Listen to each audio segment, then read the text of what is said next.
Hello friends, সবাইকে জানাই ধনতেরাসের অনেক অনেক শুভেচ্ছা। কিন্তু এটা ধনতেরাস না, এই ভিডিও ক্লিপে অনেক দিনের ভিডিও ক্লিপগুলো রয়েছে, সেটাই তোমাদের সঙ্গে শেয়ার করছি। দোকানে যেদিন লাইট লাগিয়েছি সেই দিনের ভিডিও এটা।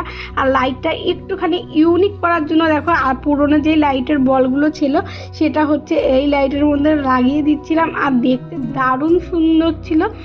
এই দেখো এইরকম।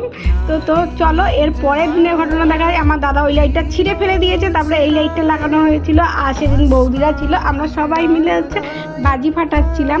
তারপরেই চলে আসলাম ধনতেরাসের দিন। ধনতেরাসের দিন গপুর জন্য এই যে একটা কোমর বিছা এটা কিনে নিয়ে গেছিলাম। তো চলো, কিন্তু এটা ঠিকঠাক পছন্দ হয়নি। পরে আবার পরের দিন আবার চেঞ্জও করেছিলাম। আর এদিকে হচ্ছে কালী পুজোর জোগাড় চলছিল। আর এই যে গপুকে নিয়ে এসেছি, আমার মায়ের ঠিকঠাক পছন্দ হয়নি, তো তাই পরে আবার ফেরত দেওয়া হয়েছে। কিন্তু তখনের জন্য একটুখানি গপুকে পরিয়ে রাখা হয়েছিল। চলো এই ভিডিওটা এখানেই শেষ করছি। ভালো লাগলে লাইক, কমেন্ট আর সাবস্ক্রাইব করবে। আজকে